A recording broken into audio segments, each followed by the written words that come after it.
चाह रहे थे, आपके सवालात थे, तो एक एक कोई इंडिविजुअल सवाल का जवाब देने की बजाय मैंने ये मुनासिब समझा कि मैं ख़ुद आपके सामने आऊँ और कुछ चीज़ों की क्लैरिफिकेशन जो है वो आपके सामने दी जाए। लेकिन पहले हम शुरू करेंगे स्मॉग से, चूँकि इस वक्त स्मॉग एक सबसे बड़ा इस वक्त कंसर्न है पंजाब हुकूमत के लिए भी और लाहौर और पंजाब की आवाम के लिए भी। और उस स्मॉग के ऊपर जो है वो जब मैंने पिछली दफ़ा गुफ्तगू की तो एज़ ऑलवेज़ मतलब उसको भी प्ले किया गया कि जी वो फ़िज़ाएँ कंट्रोल नहीं हो सकती। मैंने कहा, तो मैं तो आज भी कह रही हूँ, फ़िज़ाओं को बेहतर बनाया जा सकता है, फ़िज़ाओं को कंट्रोल नहीं किया जा सकता। और यही हुआ कि जो भारत से जब हवा का रुख भारत से पाकिस्तान की तरफ हुआ, उससे पहले तक लाहौर का इंडेक्स बहुत बेहतर था। लेकिन जैसे ही हवाएं जो हैं उनका रुख, जब आज भी यही हालात हैं कि जब भी हवाओं का रुख इंडिया से पाकिस्तान की तरफ होता है तो शायद इंडिया के अंदर जितनी ज़्यादा सीरियसनेस जो है इसके ऊपर आनी चाहिए, वो भी बहुत मेहनत कर रहे हैं मेरी इतलात के मुताबिक, लेकिन अभी भी बहुत सारा काम करना बाकी है। और ये भी आपको मैं याद कराना चाहती हूँ कि चीन जैसा बड़ा मुल्क जो है वो आज भी 26 साल के बाद भी वो आज भी स्मॉग के साथ लड़ रहे हैं, वो आज भी स्मॉग के ऊपर काम कर रहे हैं। और बीजिंग जो है ख़ास तौर पर उसकी जो है वो स्मॉग के ऊपर जो पॉलिसीज़ हैं, जो स्मॉग को कंट्रोल करने की जो उनके इक़दाम हैं, हालांकि वो आपको पता है बड़ा मुल्क है इकॉनमी वाइज भी वैसे भी, लेकिन अभी भी जो है वो उसके साथ स्ट्रगल कर रहे हैं। लेकिन पंजाब के अंदर जो है वो आज जो इंडेक्स है उसमें दिल्ली जो है इंडिया वो आज नंबर 1 पे है और लाहौर अनफॉर्चुनेटली नंबर 2 पे है। इसके ऊपर जो जब तक हवाओं का रुख तब्दील नहीं हुआ था जो है वो तब तक हमारा, जैसे मैंने कहा कि इंडेक्स नीचे होता है। दिल्ली का जो है वो इस वक्त इंडेक्स 393 है और लाहौर का जो इंडेक्स है वो 280 के करीब है। और इसके ऊपर जो है 2 से 5.5 किलोमीटर फ़ी घंटा की रफ्तार से जो हवाएं चल रही हैं, इस कदर माइन्यूटली जो है वो स्मॉग को मॉनिटर किया जा रहा है। कंट्रोल रूम कायम है जो इसको जो है वो वॉर फुटिंग्स के ऊपर देख रहा होता है। और जो ये मुख्तलिफ़ किस्म के SOPs लिए गए हैं, स्कूलों को छुट्टी कर दी गई है, छोटे बच्चों को स्कूल्स के लिए छुट्टी की गई है। उसके साथ साथ जो ग्रीन लॉकडाउन है उसको जो है इन्फोर्स किया जा रहा है। और लेकिन उसके साथ साथ ये भी जो है गुजारिश ज़रूर होगी कि गैर ज़रूरी तौर पर जो है ख़ास तौर पर बुज़ुर्ग हज़रात हमारे हैं और हमारे बच्चे जो हैं वो जो है वो ना निकले घरों से तो बेहतर है। और मॉनिटर किया जा रहा है हालात को और वक्तन फ़वक्तन इसके ऊपर जो है वो स्ट्रेटजी और प्लानिंग की जाएगी। दूसरी एक अहम चीज़ जिसके ऊपर कल एक्सप्रेस ट्रिब्यून के अंदर जो है वो एक ख़बर छपी पंजाब के हवाले से, और उस ख़बर का सेंस ये बनाया गया और बताया गया कि बाकी सूबों के अंदर जो है वो उनकी मालियाती हालत बहुत अच्छी है और पंजाब जो है उसकी हालत बहुत बुरी है। 160 आई थिंक 160 अरब रुपए की जो है वो उसके ऊपर बात की गई। लेकिन यह है कि जब तक ऐसी बात मतलब उसके अंदर थोड़ा सा सनसनी ना आए, थोड़ा सा जो पूरी ख़बर अगर ना बताई जाए तो तभी मज़ा रहता है। शायद ख़बर के अंदर पूरी बात बता दें तो फिर मज़ा ख़त्म हो जाता है ख़बर का, अनफॉर्चुनेटली हमारे मुल्क में होता है। तो कुछ डिटेल्स हैं इस हवाले से जो मैं आपके चीफ मिनिस्टर साहिबा ने कहा कि वो मुझे आपके साथ शेयर करनी चाहिए। जो ये तो एक बात तो मैं पहले बता दूँ कि 30 जून 2025 को इंशाअल्लाह ताला पंजाब वाहिद सूबा होगा जो सरप्लस बजट देने जा रहा है। 630 अरब रुपए का सरप्लस बजट इंशाअल्लाह ताला पंजाब जो है उसने कमिट किया है वो करेगा और होपफुली FBR जो है वो भी अपने अहदाफ जो हैं वो हासिल कर लेगा। तो जो हमारा नेशनल फिस्कल पैक्ट होता है जो फेडरल गवर्नमेंट के साथ और तमाम सूबे करते हैं, उसमें हमारी ये अंडरटेकिंग है कि हमें सरप्लस बजट की तरफ इंशाअल्लाह जाना है, जो हम जाएंगे। और लेकिन यह है कि सरप्लस बजट के लिए कोई सहमाई किस्म की जो है वो डिवाइड नहीं होती।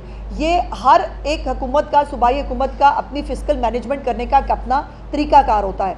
सो ये जो है उसको सहमाई तौर के ऊपर उसको एलोकेट करना, ये पंजाब का जो है ऐसा कोई हदफ मुकर्रर नहीं था। और पंजाब जो है उसने पहले से ही मालियाती डिवीज़न जो है हमारा उसको आगाह कर दिया था कि पहला तिमाही जो है वो भारी होगा ख़र्चों के हवाले से, क्योंकि पंजाब को 1952 के बाद से जो पंजाब के ऊपर वाजिबुल अदा पैसे होते थे गंदम की ख़रीदारी के हवाले से, पंजाब ने वो सब पे कर दिए हैं। तो ये हम उनको बता चुके थे कि गंदम का जो कर्ज़ की वापसी है उसके लिए 250 अरब रुपये जो है वो अदा करने हैं, ताकि ये हम अदा करने के बाद हमने 56 अरब रुपये का इजाफी मार्कअप जो इसके ऊपर लगता था उससे बचा लिया है पंजाब को अल्हम्दुलिल्लाह। तो ये फिस्कल मैनेजमेंट है जो पंजाब गवर्नमेंट ने की। और दूसरा ये है कि इसके अंदर जो टी बिल्स होते हैं हमारे, पंजाब ने पहले क्वार्टर में उन टी बिल्स के अंदर 200 अरब रुपये की सरमायाकारी भी की है। तो ये जो है ये इससे आप अंदाज़ा लगा सकते हैं कि जो बजट जो खर्च शुदा बजट है उसको ही अगली समाई के अंदर जो है वो बढ़ाया गया था। जो टी बिल्स है उसकी इन्वेस्टमेंट अक्टूबर और नवंबर में मुकम्मल हुई है, और इसलिए ये बुक करते हैं आप इसकी रिसीट्स को। और मैं बहुत टेक्निकल टर्म्स, मुझे भी जो है मैं ज़रा इकॉनमी में कोई माहिर नहीं हूँ, लेकिन मैं भी टेक्निकल टर्म्स की तरफ नहीं जा रही, कोशिश करी हूँ कि सिंपल अल्फाज में आपको बता सकूँ।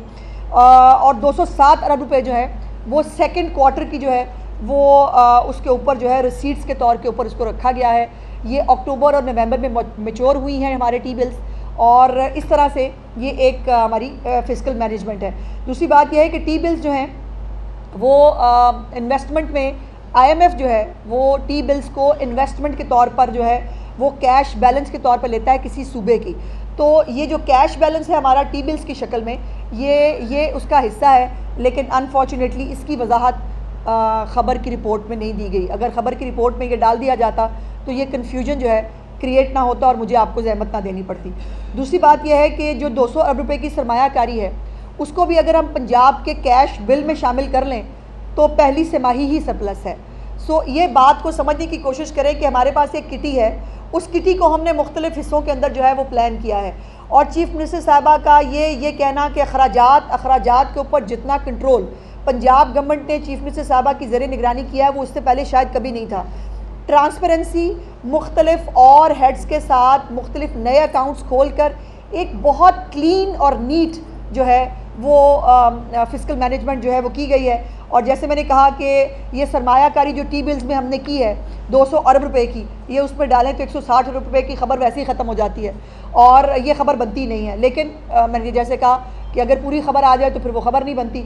और उसको ज़ाहिर है एक ऐसी फसाद पार्टी जो ख़ुद 1000 अरब रुपये से ज़्यादा के मकरूज़ हैं, वो जो है वो इस बात को जो है वो उछाल रहे हैं, जिनको जो वो अपने कर्ज़े देने के काबिल नहीं है, जो अपने स्कूल कॉलेजेस चलाने के जो है वो काबिल नहीं है, वो इस बातों को जो है इस खबर को उछाल रहे हैं। तो मैं सिर्फ इतनी गुजारिश ये करना चाहती हूँ इस हवाले से कि इंशाअल्लाह ताला पंजाब चीफ मिनिस्टर पंजाब मरीम नवाज शरीफ साहिबा की सरबराही में 630 अरब रुपये का इंशाअल्लाह सरप्लस बजट जो है वो 30 जून 2025 तक जो है वो दे के जाएगी।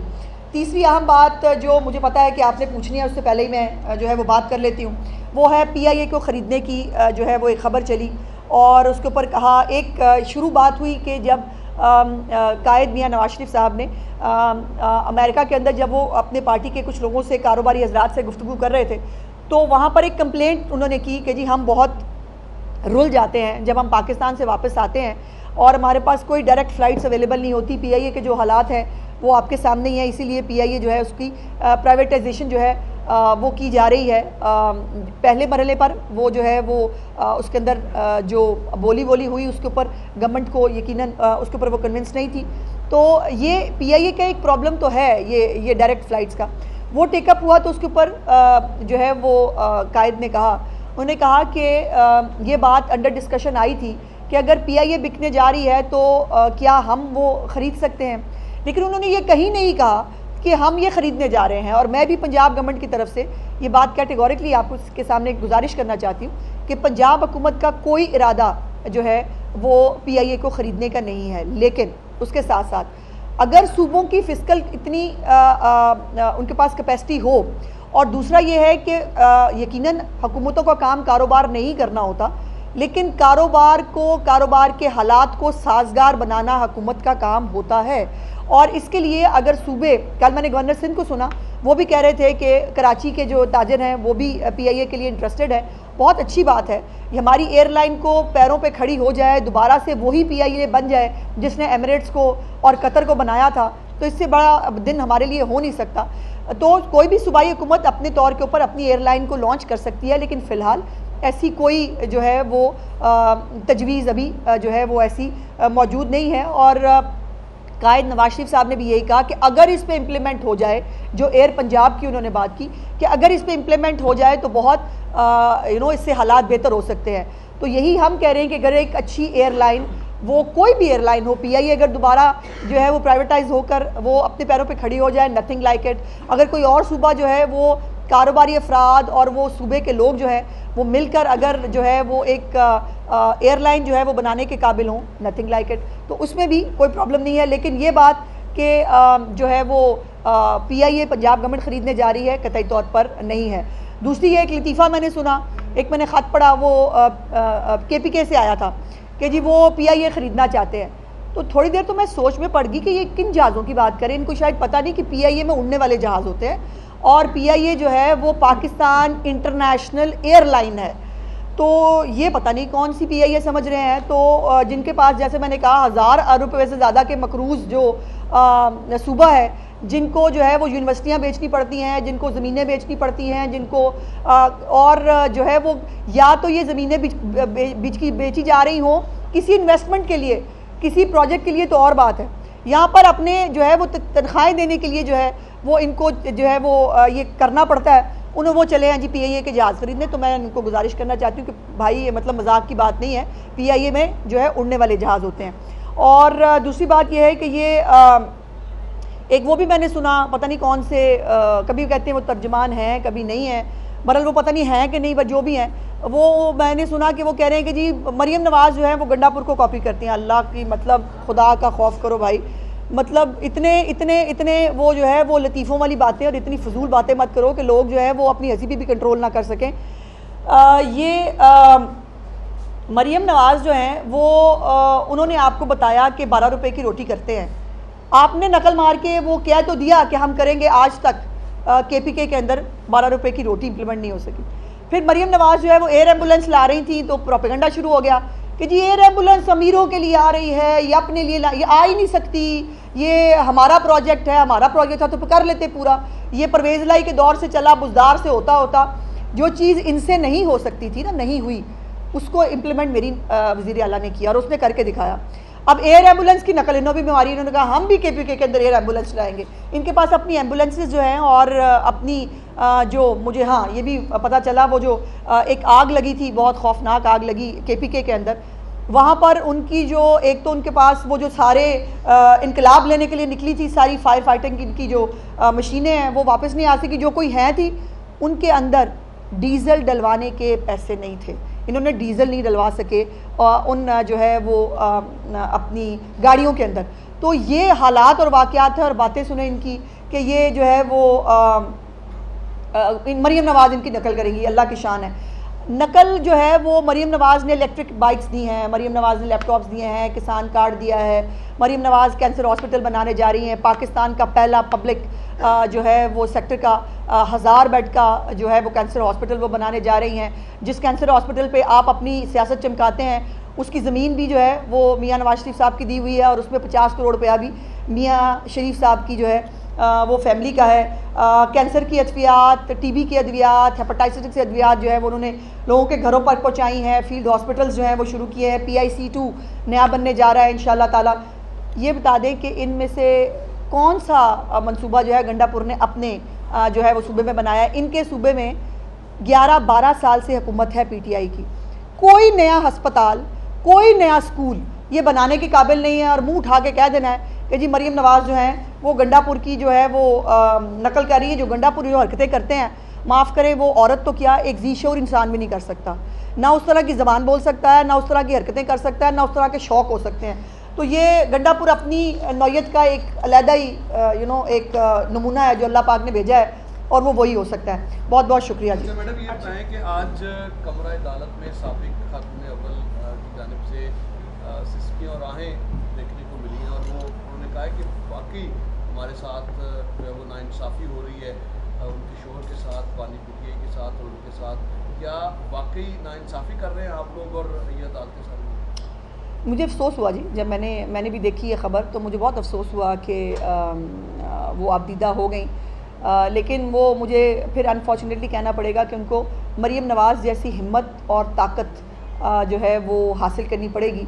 मरीम नवाज़ साहिबा की आंखें सूजी हुई होती थी जब उनकी वालदा की बीमारी की खबर उनको मिल रही थी, उनकी डेथ से कुछ दिन पहले जब वो कोर्ट तशरीफ़ लाई थी और उनके फ़ौत होने के बाद भी, लेकिन उनको हमने पब्लिकली कभी रोते नहीं देखा था। दूसरी बात यह है कि अच्छा होता कि साथ बुशरा बीबी साहिबा जो है, जो जुल्म बुशरा बीबी साहिबा की मर्ज़ी से और इजाज़त से राना सनाउल्लाह के ऊपर जो है हीरोइन का केस डाल के किया था, एहसन इकबाल के ऊपर नारोवाल स्पोर्ट्स कॉम्प्लेक्स बनाने का किया था, जो केसेस जो हैं मरीम नवाज शरीफ साहिबा पे बनाए गए थे, जो बेटे से ख़याली तनख्वाह ना लेने पर जो है वो मियाँ नवाज शरीफ के ऊपर जो है वो एक साजिश के तहत उनको राह से हटाया गया था, उसकी माफ़ी भी मांग लेती।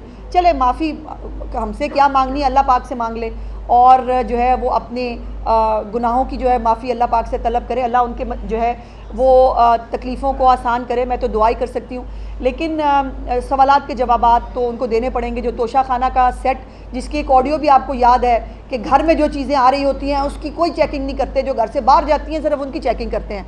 तो वो जो घर में आ रही थी, मिलिट्री सेक्रेटरी साहब जो भेज रहे थे बड़े बड़े हीरों के सेट, जिनकी वो मुताबिक उनका रिकॉर्ड नहीं होना चाहिए था, वो रिकॉर्ड ज़ाहिर है वो हमसे भी पूछा गया था, हमसे भी पूछा जाएगा, आपसे भी पूछा जा रहा है। तो जो है वो ये रसीदें बकौल इमरान खान साहब के, जिनका आज उन्होंने वो किया है, बकौल इमरान खान साहब की ये रसीदें तो उनको देनी पड़ेंगी। और दूसरी बात यह है कि आज जो है वो रोस्ट्रम पे उनका आज ख़ुद से आना और आकर ये इमोशनल स्पीच करना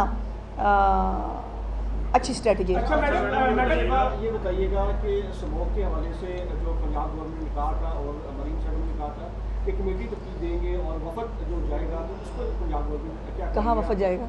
यानी कि इंडिया नहीं, वफद जाने की बात नहीं, वफद नहीं, ऐसा नहीं है। उन्होंने कहा था कि वो लेटर लिखेंगी और लेटर लिखेंगी भारतीय वज़ीर आला पंजाब जो वहाँ के हैं उनको लिए, ताकि वो स्मॉग के ऊपर जाए। जैसे मैंने कहा कि हमारा इंडेक्स बिल्कुल कंट्रोल में होता है, जैसे ही हवा का रुख जो है वो इस तरफ आता है तो हमारा इंडेक्स डिस्टर्ब होता है। तो उन्होंने लेटर लिखने के बारे में जो है वो की थी। लेटर आज इंशाल्लाह होपफुली लिख दिया जाएगा। क्योंकि अब स्मॉग तो इंडिया से आ गई, लेकिन हमारा जो वफाकी इदारा माहौलियात है वो क्या कर रहा है, क्या उनसे पाकिस्तान ने यूएनओ के जरिए से इंडिया से कोई रब्ता किया है? क्योंकि यूएनओ की भी एक माहौलियाती कमेटी मौजूद है ऑलरेडी जो कि ये सारे मामला देखती है। और दूसरा, कल एक सज़ा याफ्ता है 9 मई में, वो उनके केसेस भी ज़ेर समाअत हैं वीजा चला के, तो उनको वो जेल रिफॉर्म में डाल दिया गया है। तो क्या वो आप ही समझते? तुमने मुझे ज़रूर फंसाना होता है हमेशा। पहली तो बात यह है कि यूएनओ के पास जाएंगे भाई, मतलब वो जैसे इमरान खान को छींक आ गई यूएनओ में चले जाएं, तो वो ऐसा नहीं होता। हम एक सॉवरन कंट्री हैं और हमें अपनी स्ट्रेटजीज़ के बारे में इल्म है। जैसे मैंने कहा कि फ़ॉरेन ऑफिस के साथ हमारा जो पंजाब का ख़त है उसको फ़ॉरेन ऑफिस के ज़रिए टेकअप किया जाएगा। जहाँ तक दूसरे सवाल की बात है, तुम ही बतलाओ कि हम बतलाएं क्या? बेहतर होता कि कोई ऐसा शख्स जो जेल में बेगुनाह कैद है, जिसको किसी वडेरे ने डलवाया हो, उसको बुला के जेल रिफॉर्म्स पे उसकी राय ले ली जाती। कोई ऐसा शख्स जो सिर्फ अपनी जो सज़ा इसलिए काट रहा है कि उसके पास जो पैसा देने के लिए होते हैं, जो आपके ऊपर कंपनसेशन होती है, वो कंपनसेशन अदा ना करने की वजह से वो जेल में है, उससे राय ले ली जाती। या कोई ऐसा शख्स जो जिसको जो है वो किसी बासर जो शख्स ने जो है वो किसी ऐसे केस के अंदर, जैसे राना सनाउल्लाह के ऊपर जो है वो राना सनाउल्लाह से पूछ लेते, वो बड़ा अच्छा बताते कि मौत की चक्की में कैसे रह के आए हैं। वो उनको बताते कि जिस केस की सज़ाए मौत थी उसके ऊपर जब उनको दवाइयाँ नहीं दी जा रही थी, जब उनकी बेगम सारा दिन बाहर गेट पे खड़े होकर तरले और वास्ते डालती थी, तो क्या होता था। ऐसी जो है वो किसी शख्स को अगर बुलाकर अगर वाकई रिफॉर्म्स करनी थी तो जाहिर है वो उनसे भी अच्छा है कि उनसे भी राय ले ली जाए। लेकिन लाल पासपोर्ट्स और वो जो है वो शायद वो हमारे मुल्क में ज़्यादा मुअज़्ज़ज़ और मोतबर लोग होते हैं। और दूसरी बात यह है कि मेरी गुजारिश साथ साथ ये भी होगी कि खैबर पख्तूनख्वा जो है वहाँ पर भी जेल रिफॉर्म्स की बड़ी ज़रूरत है। वहाँ पर पूरी जेलें तोड़ दी जाती हैं। वहाँ पर जो है वो जेलें तोड़कर लोगों को जो है वो छुड़वा लिया जाता है। वहाँ पर लॉ एंड ऑर्डर की कोई सूरत हाल और हालत ही नहीं है।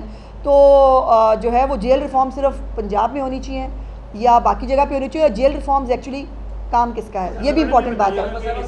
जोता जो है वो पंजाब की टेरिटरी से उनको बाजियाब करवाया गया और ये इल्जाम आयद हो रहा है कि पंजाब पुलिस ने उनको अपनी बेजा कस्टडी में रखा गया। इस पर पंजाब हुकूमत का क्या मौका? नहीं, ऐसा बिल्कुल नहीं है। मेरे पास वो लेटर भी मौजूद है, मैं आपके साथ शेयर कर दूंगी, जो अब मेरा ख्याल सोशल मीडिया पे आ भी गया है। गालिबन 1 नवंबर का है, जिसके अंदर जो स्पेशल ब्रांच है उसने बाकायदा ये KPK गवर्नमेंट को लिखा कि चमकनी के इर्द गिर्द जो है वो इस वक्त इंतज़ार पर चौचा साहब जो है उनकी शायद जो लोकेशन है वो मिल रही है, और लेकिन यह है कि वो लोग बार बार अगवाकार जो है वो बार बार चेंज कर रहे हैं जगहों को। और पंजोता साहब ने ख़ुद भी कहा कि 2 करोड़ रुपया शायद तावान मांगा गया था, और वो कहाँ से आए? KPK से। KPK में मेरी हुकूमत नहीं है भाई। अच्छा मैडम, ये बताइएगा कि कौन अगवाकार थे जो पंजोता साहब से कहते थे सर 2 करोड़ रुपए दे, उसकी फैमिली से रब्ता नहीं करते थे कि कोई खिलाड़ी अगवाकार थे? आप क्या समझती, कौन लोग थे? नहीं, ये तो पंजोता साहब बता सकते हैं। वो कहते हैं मैंने खुद अपने कानों से चमकनी का नाम सुना है, पश्तो में बात करते थे, और KPK के जो है वो वहाँ से वो आते हुए हसन अब्दाल के करीब मिले हैं। तो ये तो पंजोता साहब बता सकते हैं कि उनको क्या। अच्छा मैडम, आज सिंध असेंबली ने करारदाद मंजूर किया आईनी बेंच के हवाले से, तो पंजाब हुकूमत जो है वो इस हवाले से कोई करारदाद लाने का इरादा रखती है? जी बिल्कुल लानी है जी, ये एक कानूनी रिक्वायरमेंट है, और इसके लिए हमें जो है वो रेजोल्यूशन तमाम जो असम्बलीज़ हैं उनको लाना उनके ऊपर बाइंडिंग है, तो हम भी लाएंगे इंशाल्लाह। नंबर 2, आज मरीम साहबा के हवाले से खबर आई थी कि उनकी तबीयत नासाज है, वो एडमिट है, उसके ऊपर जरा ऑफिशियली बता दीजिएगा, इस वक्त वो एडमिट है, वापस चली गई हैं, उनकी तबीयत से कैसी है? जी वो बेहतर है जी माशाल्लाह। उनको थायराइड का एक प्रॉब्लम है, आज से नहीं है, बहुत सारे सालों से है, और उनके जो है वो एक ऑपरेशन भी हो चुका है इस सिलसिले में। उसी के फॉलोअप के लिए उनको मुल्क से बाहर भी जाना है, ताकि उसका फॉलोअप भी जो है वो देखा जा सके। उससे पहले अनफॉर्चुनेटली ये एक गले में इन्फेक्शन की एक तकलीफ़ उनको हुई है, लेकिन अल्हम्दुलिल्लाह वो बेहतर हैं, और थोड़ी देर तक इंशाल्लाह अपने घर जो है वो चली जाएंगे। ये सनसनी, फिर वही बात है ना, अफसोस ये है कि ख़बर बनाने के लिए, सनसनी फैलाने के लिए हम कुछ भी कह दे जो है वो कह देते हैं बग़ैर तस्दीक के, बग़ैर उसके। ऐसी कोई बात नहीं है भाई, मुझे इल्हाम तो होता नहीं। मैंने जैसे गुजारिश की कि जो थोड़ी देर के अंदर जब अगर इंशाल्लाह वो घर पहुंच जाएंगी तो डॉक्टरों की एडवाइस जो है वो ज़ाहिर वो साथ लेके जाएंगी। थैंक यू जी, शुक्रिया।